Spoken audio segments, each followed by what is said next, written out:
What's happening, guys? It's Cooper Carter here for G66, and on this week's Fractal Friday, I'm showing you a very quick workflow for reamping with the FM3.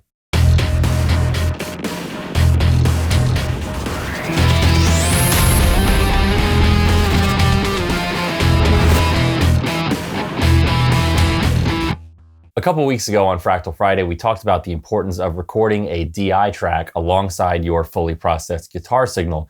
And one of the most important reasons to always have a DI is that if you're not satisfied with your tone, you can then go back and reamp that DI track or the direct signal that came out of your guitar when you were recording into a completely new tone. And on the FM3, as with all Fractal audio processors, you can do the recording, the DI, and the reamping, and even live reamping, where you can reamp while changing your tone, listening to your main mix so that your tone fits perfectly. You can do all of this over one USB cable with the FM3 as your audio device. Let's check it out. All right, so here we are in Reaper, which is my DAW of choice for working with Fractal audio processors. I have the FM3 plugged in with a USB cable, and I've selected the FM3 as my ASIO device here. One thing you do want to make sure of on your DAW is that you have all of the inputs of the FM3 and all of the outputs of the FM3 selected, so the full range 1 through 4 on both. And I've recorded a little rhythm part here. And now I'm going to record a lead. So I have one track here set to record off of the output 1 block, which is simply coming off of the end of my preset here. And this is what you'd be hearing from output 1 through your PA or through headphones. And it's my fully processed guitar signal. And then I have my other track here, my DI, set to record a mono signal off of input 1 left, which is simply the input 1 block here. Now you only need left because this is a mono signal coming right out of your guitar. So I'm going to record a little lead here, and I'll get fully processed guitar here, and I'll get a DI track here.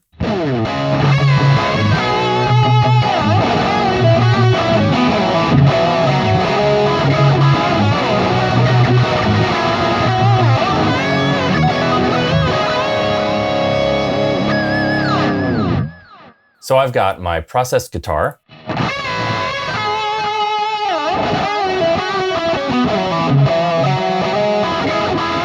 And I've got my DI signal.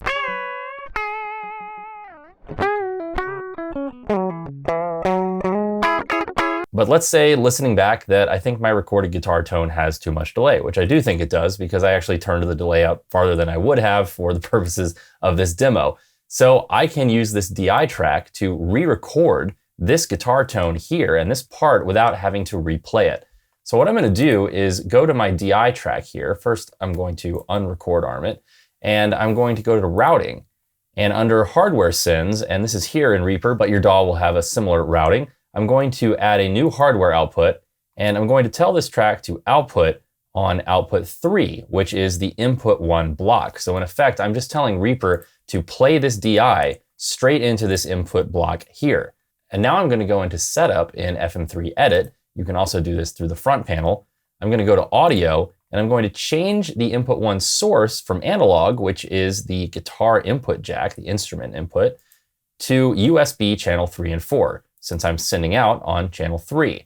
So now if I play my guitar, you'll notice I'm not getting any tone because the FM3 is waiting to listen to this output from Reaper. So now, if I solo this track and I hit play, you'll hear that the DI is actually playing straight into the processing of the FM3. And to make it even clearer that this is actually just this part being played into the FM3, I'm going to hit play and we'll make some changes to the tone.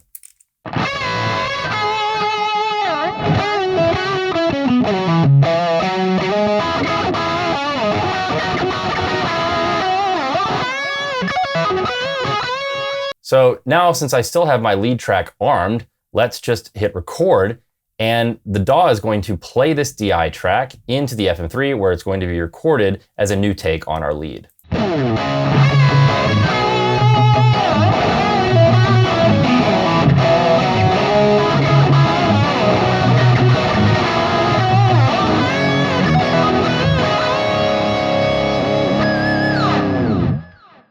So now we have a brand new take with that recorded guitar tone.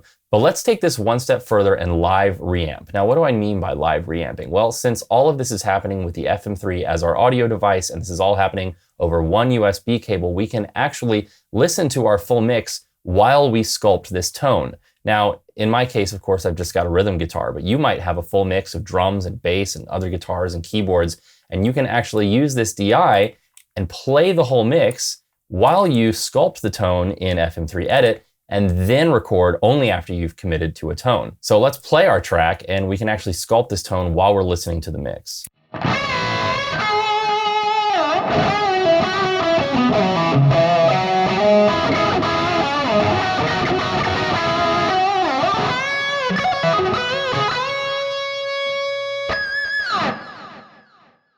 So now we could record a new take of that tone with this DI. But to really hammer home just how powerful reamping is here, I've plugged in a wah pedal to the back of my FM3, and of course I didn't record the solo with a wah, but I'm gonna reamp this live and play in the wah pedal so it's as if I had recorded this solo with a wah in the first place. So here we go, I'm gonna hit record, I'm gonna play the wah-wah pedal while this DI plays from the DAW into the FM3, and we'll have a whole new lead take with a wah pedal on the solo.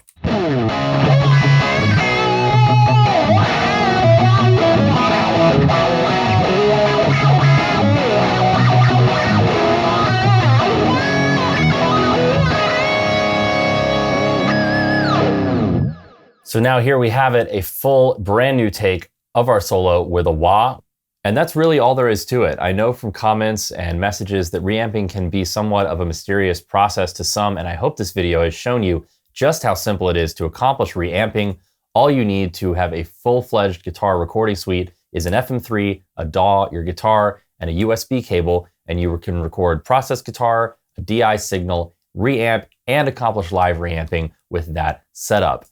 If you guys enjoyed this video, please do make sure to subscribe to G66's channel, give this video a thumbs up, and leave me a comment in the comment section below letting me know what you guys would like to see on a future Fractal Friday, and I will work it into a future episode. And as always, if you want to get even more out of your Fractal Audio Systems unit, whether that's the Axe-Fx3, the FM9, or the FM3, make sure to visit classes.coopercarter.com for my complete Fractal Audio Masterclass series with the FM9 class coming very, very soon. And as always, for all things Fractal Audio Systems, keep it right here on G66, and I will see you guys next week on Fractal Friday.